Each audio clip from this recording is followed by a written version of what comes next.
Hola, ¿cómo están? A través de este video quiero mostrar la necesidad de entender algunos conceptos básicos del castellano para luego poder entender estos mismos conceptos en el griego. Por lo tanto, esta presentación se llama castellano o español. Si tú estás tratando de aprender otra lengua que no sea el griego, no sé si te va a servir este video.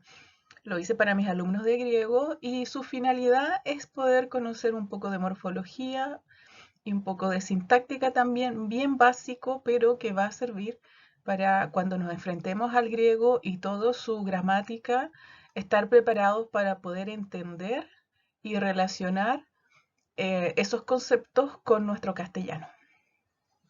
Vamos a comenzar entonces. Comenzamos con la morfología. ¿Qué es la morfología? La morfología se ocupa del estudio de las palabras en su estructura interna, los procesos de su formación, así como las modificaciones que sufren para indicar los distintos accidentes gramaticales, tanto para los sustantivos, que son del género y el número, y también para los verbos, que tienen que ver con la persona y tiene que ver con el modo y el tiempo, ¿ya? Entonces, este es un pequeño capítulo de morfología y después vamos a tener otro de sintáctica. Vamos a comenzar con el sustantivo, algo bien básico. No vamos a entrar a profundidades lingüísticas de eso, vamos a solamente ver algo bien básico sobre el sustantivo. Los sustantivos se denominan a las palabras, a las clases de palabras que se emplean para designar seres, entidades u objetos. Por ejemplo, el nombre de una persona, un sustantivo propio, por ejemplo, el nombre María, siempre en lingüística se usa el nombre María o Juan, ¿ya? O decir montaña, o decir casa, que son cosas concretas, o ideas abstractas, por ejemplo, decir verdad, ¿ya? Entonces, ¿qué característica tienen los sustantivos? Los sustantivos tienen dos características. Primero, tienen género en el castellano, en otras lenguas, por ejemplo, no tienen género, en el inglés las palabras no tienen género.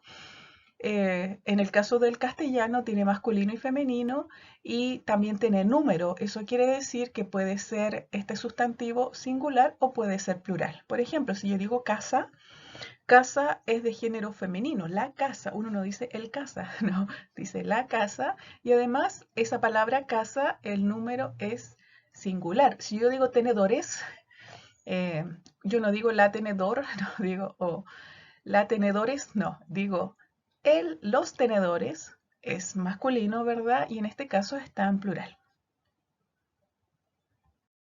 Ahora vamos a ver el verbo. Los verbos los podemos definir como palabras que denotan acciones, estados y también procesos.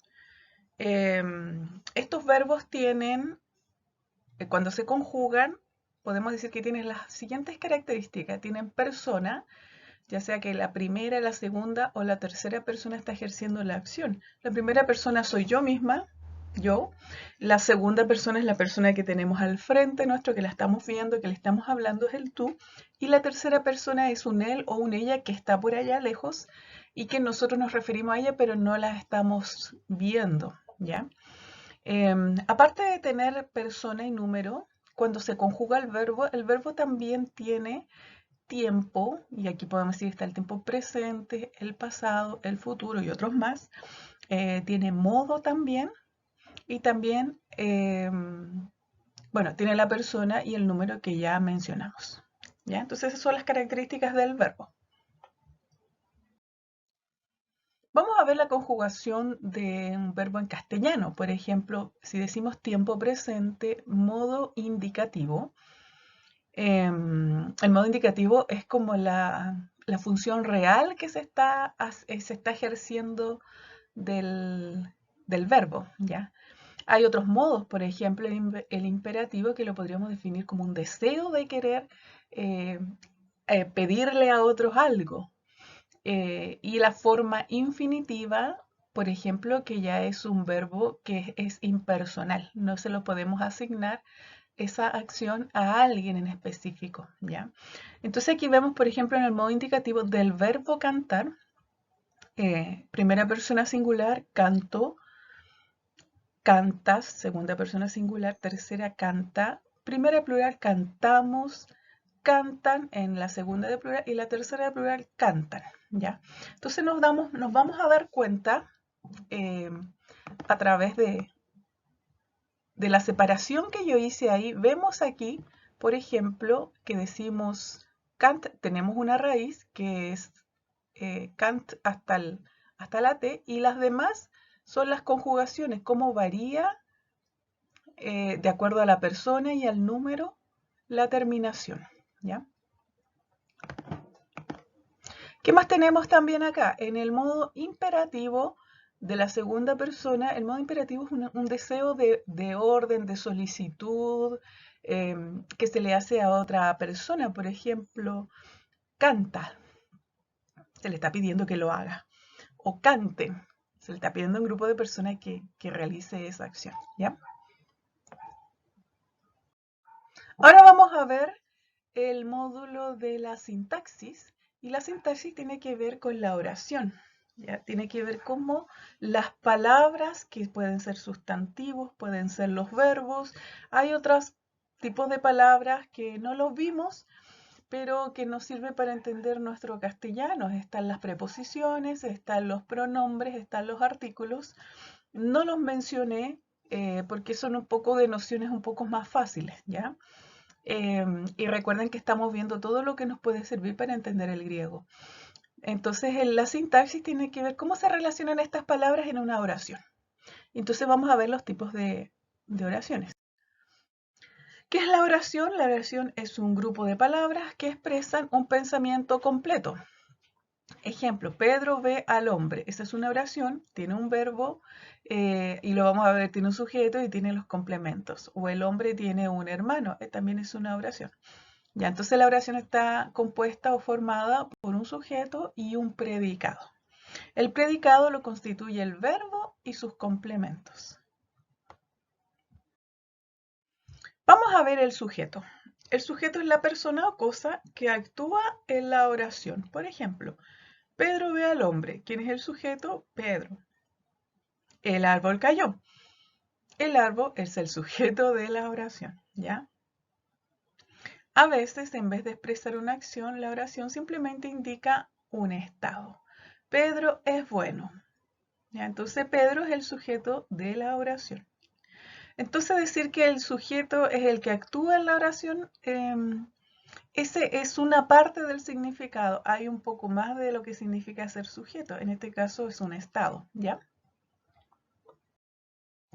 ¿Cómo podemos identificar el sujeto? Esto es importante.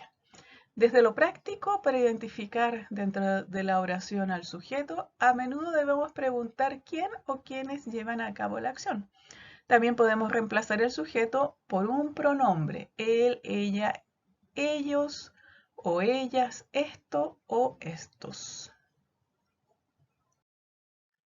Y vamos a hacer un ejercicio. Los primos viajaron anoche. ¿Cuál es el sujeto? Lo primero que tenemos que hacer cuando tenemos una oración es identificar el verbo, porque el verbo es el que le va a dar la vida a lo que yo estoy relatando, ¿ya? Porque puede ser los primos durmieron anoche o los primos viajaron anoche.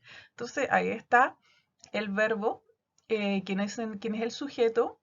Los primos, ¿ya? Porque uno tiene que preguntar quiénes realizaron la acción, ¿ya? Y tenemos que reemplazarlo. ¿Cómo lo reemplazamos? Ellos viajaron anoche, ¿ya? Entonces ahí hay una serie de oraciones que ustedes que están viendo este video, tienen que responderla. Primero, identificando el sujeto a través de la pregunta quién o quiénes realizaron la acción y después reemplazándolo por un pronombre. Vamos a hablar ahora del complemento directo o del objeto directo. ¿Ya? El complemento u objeto directo es una o varias palabras que representan a la persona o cosa que recibe inmediatamente la acción del verbo. Se le conoce también como paciente, dado que es el que resulta afectado o modificado por la acción del verbo. Vamos a ver un ejemplo. Pedro ve un lienzo. ¿Qué es lo que ve Pedro? Un lienzo. Entonces el lienzo es el complemento directo, que es lo visto por Pedro el lienzo. Vamos a ver cómo reconocer el objeto directo o el complemento directo. El complemento directo puede ser una frase nominal. Por ejemplo, Andrea envolvió el regalo de Navidad. Todo eso, el regalo de Navidad es una frase nominal, es una frase de sustantivos, eso quiere decir nominal. Por ejemplo, un pronombre, lo llevamos al mecánico. Entonces, ese pronombre lo es todo el complemento directo, ¿ya? Mi hermana me pidió que la acompañe al dentista. Cuando una oración dice que, aparece el que, lo voy a marcar ahí. Quiere decir entonces que todo lo que sigue después en castellano es una oración subordinada, que depende de una oración principal. ¿Ya? Entonces, el complemento directo puede ser todo esto, puede ser solamente el regalo o el regalo de Navidad, ¿ya? Y puede ser cosas mucho más complejas. ¿Cómo identificamos el complemento directo? A través del reemplazo. Puede ser reemplazado por pronombres como la, lo, las y los. Y veamos ejemplos.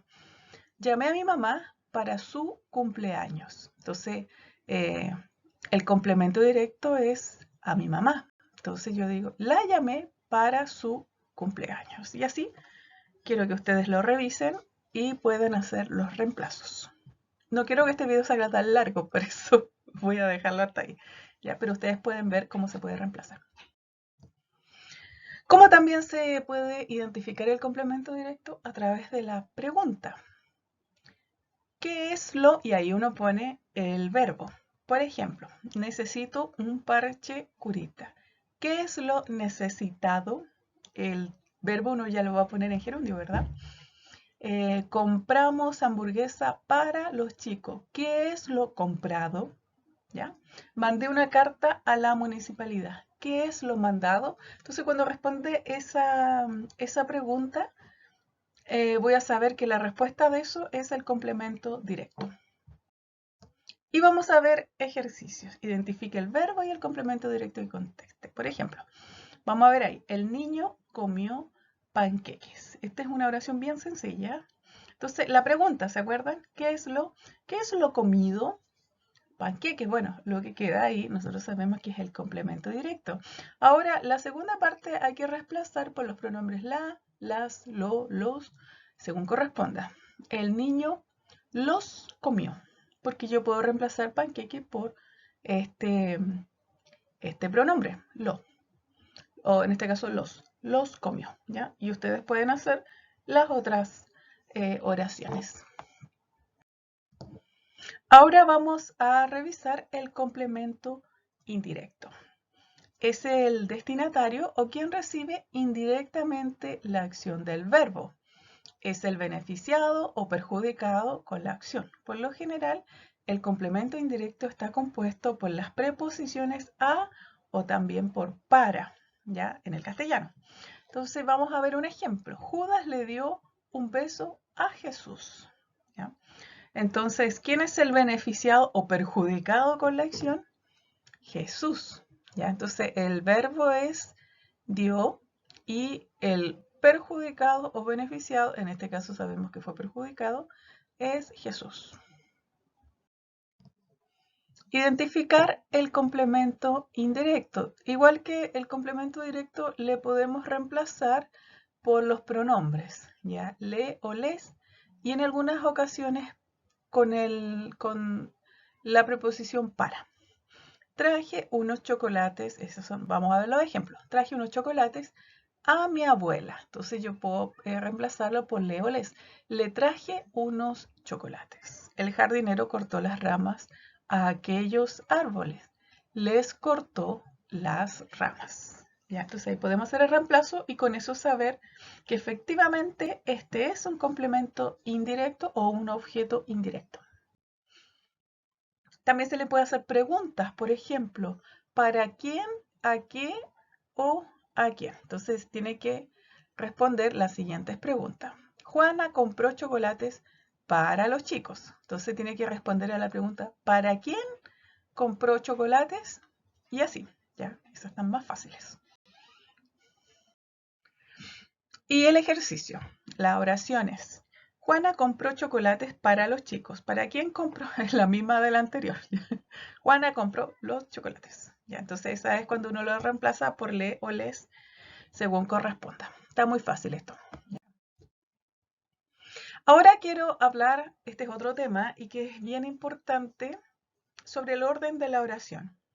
En castellano, la oración tiene la siguiente estructura. Tiene un sujeto y tiene un predicado, ¿ya?